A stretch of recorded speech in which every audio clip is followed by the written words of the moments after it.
Hi everybody, welcome to the second episode of the Space Monkey X audio workshop. I'm your host, Rob Lamley.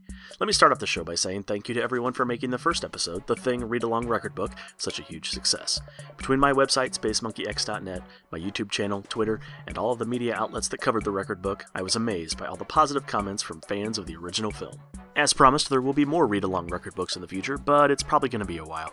It takes quite a bit of time to put together a production like that, when I work a regular 9-to-5 job, have freelance writing gigs on the side, have to condense, summarize, and dramatize the film down to the appropriate running time, then have to coordinate with the actors, edit the whole thing together, and still make time to hang out with my family on a daily basis so my wife doesn't kill me. But I love doing it, and I have already begun working on the next one. Obviously, subscribe to this podcast for updates as well as to the YouTube channel, and you'll know when it's ready. Until then, thanks again for all your support. It means so much to me. Now on with the show.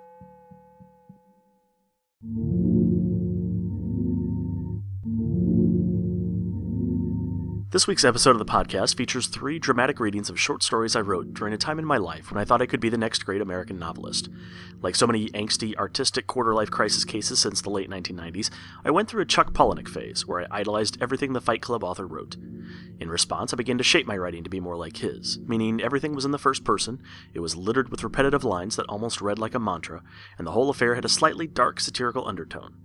Although I decided to give up on my dreams of becoming a novelist, the 3 pieces presented here are pretty perfect examples of who I was at that time in my life. We'll start off with a reflection of the little things, in this story called 52.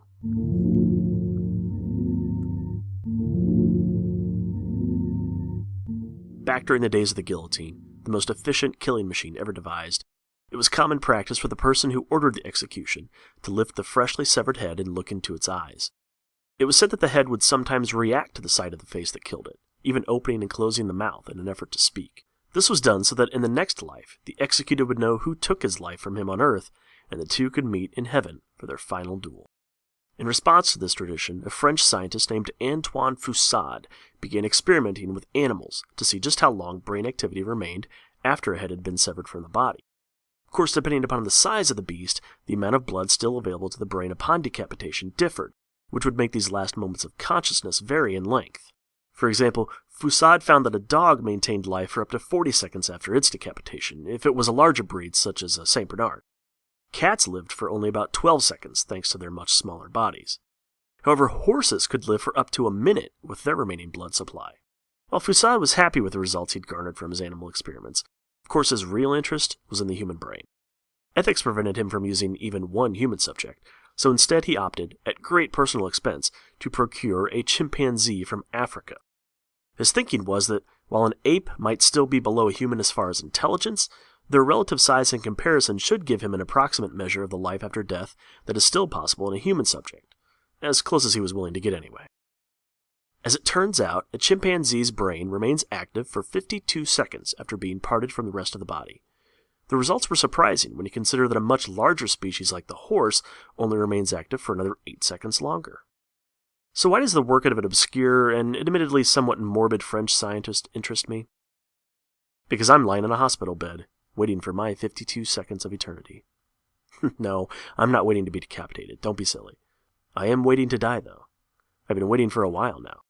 5 months, 3 weeks, 4 days, 8 hours, and 22 minutes to be exact. The cancer had already been eating away at me for a while before they found it, gorging itself on my mind, feasting on my memories.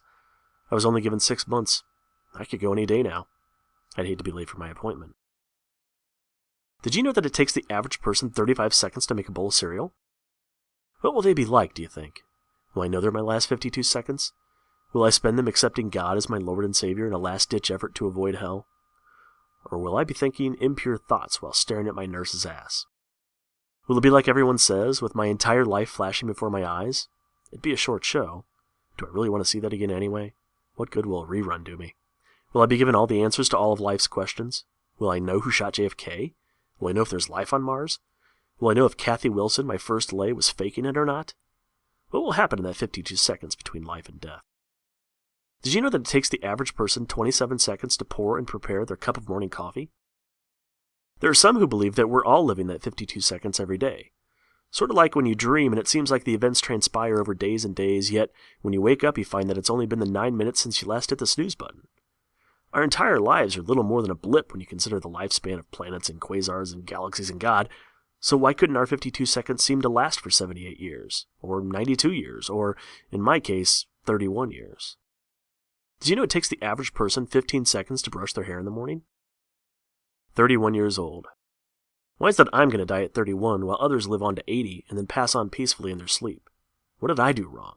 What did I do to deserve this? Wonder if I'll be given the opportunity to face my executioner like one of those guillotined Frenchmen? Or will that coward hide behind his pearly gates and big fluffy beard? Did you know it takes the average person 31 seconds to answer a ringing telephone? It's been 6 hours and 37 minutes since the nurse with the great ass brought me any food. Will my lack of nourishment provide enough blood coursing through my body at the moment of my death rattle to allow me my 52 seconds? Will I get ripped off in life by only getting 31 years and then get ripped off again in death by only getting 50 seconds? All because I didn't get my meatloaf square, my instant mashed potatoes, my dollop of orange jello, and my cup of apple juice? Man, I'd give anything for those last 2 seconds. Did you know it takes the average person 6 seconds to change the channel once a commercial comes on? I wonder if you know you're experiencing your 52 seconds if you die in your sleep. Or is it just another dream? Row, row, row your boat. Which is better, then?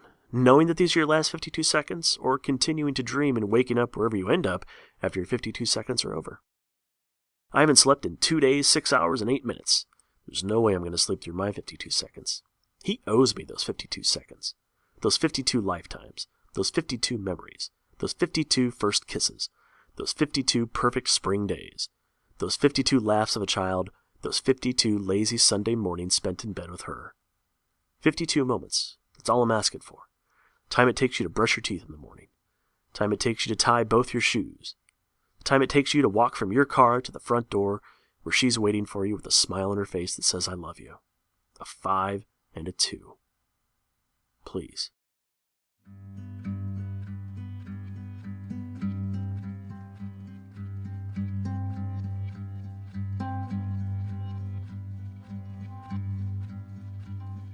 Sending you letters, I send you a fish, promising something we don't know to say.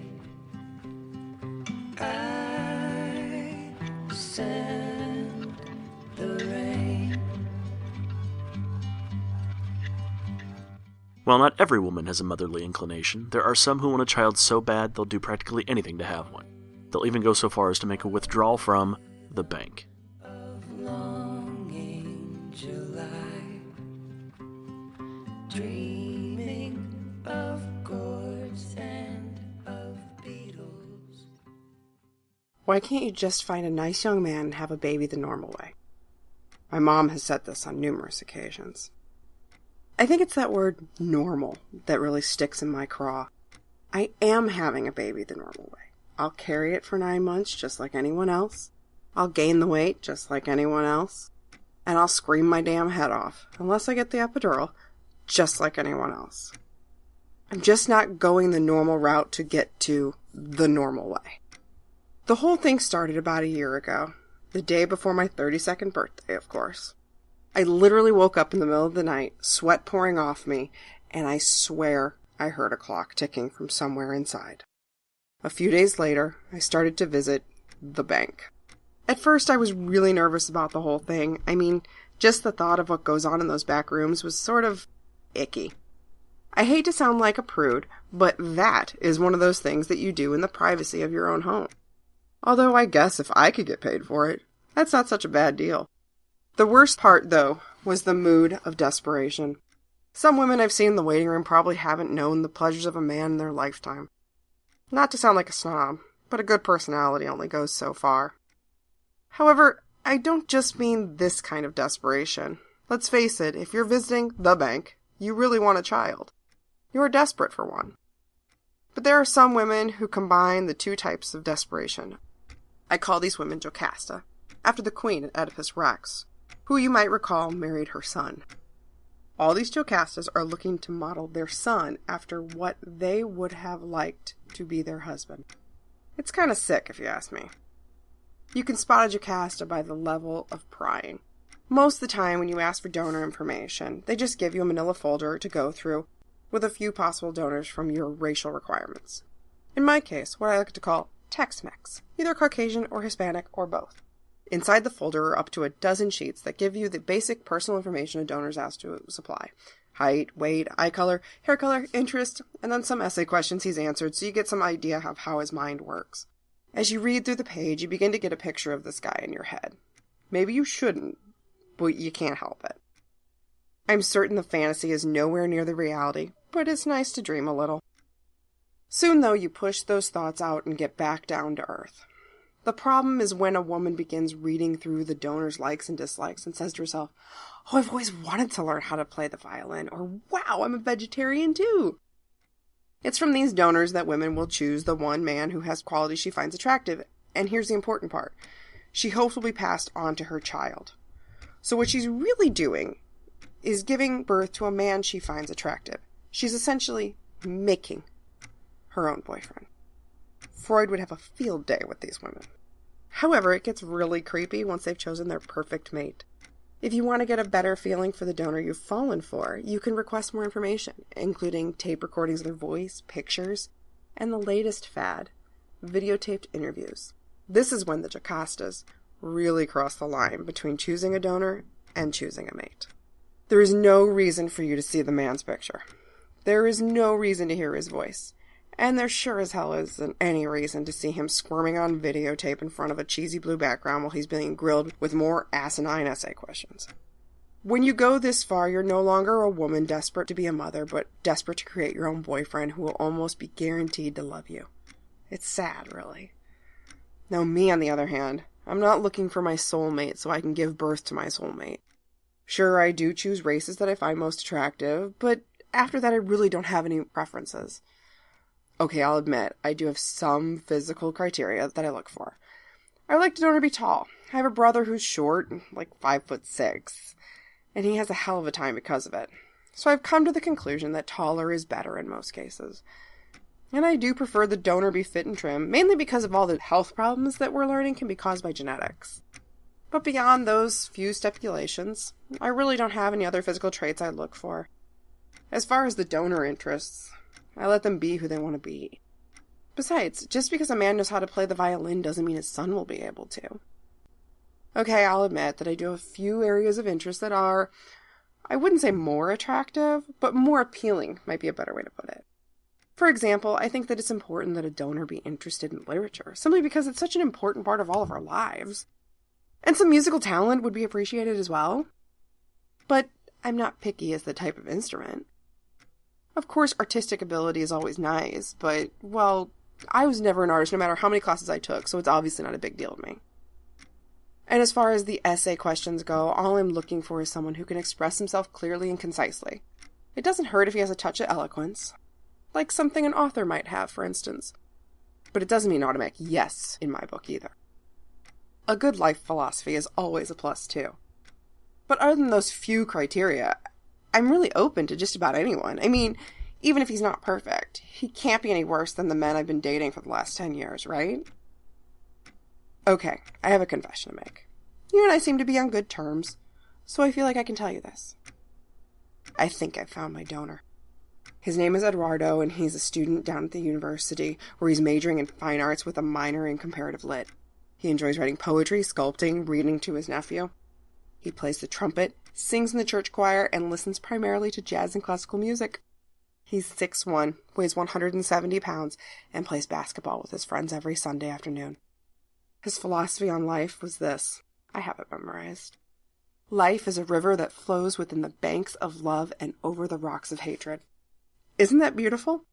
I have no idea what it means exactly, but I just find it breathtaking. So I think Eduardo is the one. However, just to be sure he's not lying through his teeth, I've called the bank to get a picture of him.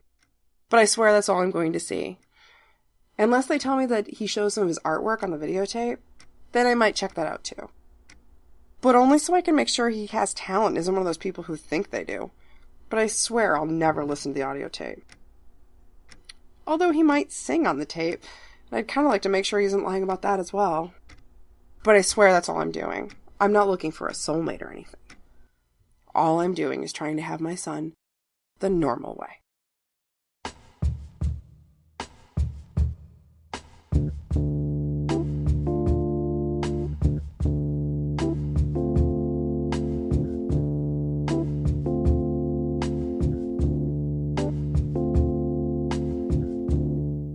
This next story, Paper or Plastic, has a 4-star rating on Amazon with over 2,000 reviews. It's ranked number 7 on iTunes in the spoken word category. It's currently sitting at a 92% on Rotten Tomatoes, and its Twitter account has over 1 million followers. You know it's gotta be good. Jim's outfit was on the cover of the October issue of GQ. Admittedly, the suit had to be tailored to fit, and Hugo Boss doesn't make shirts in anything bigger than XL, so we had to go with an off-brand.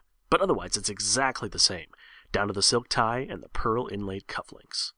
The keys to his new Mercedes-Benz SLK 350 Roadster convertible, the vehicle Car and Driver gave its prestigious Car of the Year award to in their December issue, dangle from his hand, with their signature Benz logo keychain for all to see. He carries a gym bag, a Ralph Lauren polo gym bag from this fall's Elegance for Men collection, to be precise. Inside the bag, with a prestigious pedigree, is a pair of Nike Air Max Cross Trainers the shoe Runner's World magazine gave 5 stars in the November issue. He also carries a 6th Gen 64GB iPod Touch, which PC Magazine called exquisite in its style and bold in its technology, definitely the best on the market. On the MP3 player is the debut album from Slender, a small-time indie band out of South Dakota whom Bob Molander, the critic at Pitchfork, said was the most original sound I've heard since Cobain and Nirvana. Truly groundbreaking, will set the standard for pop music for years to come. Next to the MP3 player lies a copy of The Temples of Tanos that the New York Times cited as one of the most interesting reads I've had the pleasure of reviewing this year, and one of the finest pieces of modern literature to come along in decades. Jim picked it up 2 weeks ago from Amazon.com. So far he's on page 6. As soon as he's done with his shopping, Jim's going to pick up his date for the evening. She is a plastic-soled princess whose bra size matches her IQ. However, when his friends spotted her from across the bar, they all agreed she was the hottest chick in the room. Would bang, 5 out of 5 fist bumps. They'll have dinner at McCormick's, a new restaurant in town that Mike Cornwell, food critic for The Chronicle, recently described as food that will bathe your taste buds in decadence while impressing your client or loved one with the size of the bill. Jim plans to have the roasted duck and a mild raspberry sauce with a side of mixed vegetables that will make you believe they handpicked them moments before you ordered, just as Mr. Cornwell did. Once they have dinner, accompanied by a beautiful 1983 Chablis that Vineyard Magazine awarded one of the top 10 under $100 in their September issue, it's only a short trip to the elegant styling of the Ramparts Theater, voted the best movie theater in town by Yelp.com. Jim will purchase 2 $12 tickets for The Essence of Man, a small French film neither he nor his date knows anything about. However, Jim saw that it had 96% on Metacritic and a 98% on Rotten Tomatoes, with one critic saying it was visually stunning, an intriguing blend of characters and emotion that will be scrutinized by future film students as a perfect example of French minimalist filmmaking in the year 2014. Whatever that means. They'll snack on popcorn, a small bag for $9, but Mike Cornwell insists it's worth every penny. After the show, they'll head down to the 48th Street Bookstore, a place where, according to The Octopus, the alternative newspaper in town, only the bold, upscale clientele are willing to pay $8 for a cup of decaf, but they are rewarded with a quiet yet stimulating environment.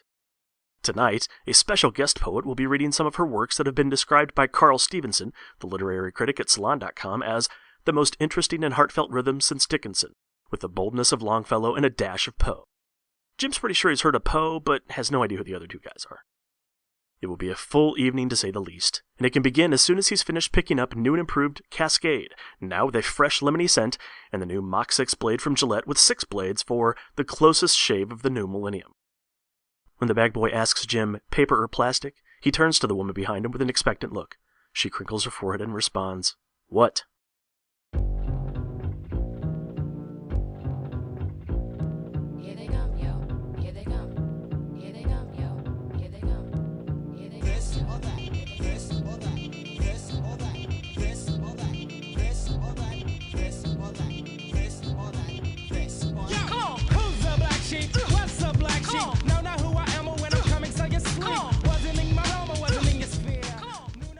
Thanks for listening to the Space Monkey X audio workshop. If you liked the music featured in today's episode, please stop by spacemonkeyx.net and check out the show notes to learn more about the artists. Be sure to subscribe to the podcast on iTunes or through the website. And as a reminder, I'm always looking for talented writers, musicians, storytellers, or other creative folks to be featured on the show. If you'd like to be a part of the experiment, hit me up on Twitter at SpaceMonkeyX or by email at spacemonkeyxaudio@gmail.com. Thanks again for stopping by, and I'll see y'all again next time. Know you heard the others, only to the lovers. Then of course, the choice is yours. You can get with this, or you can get with that.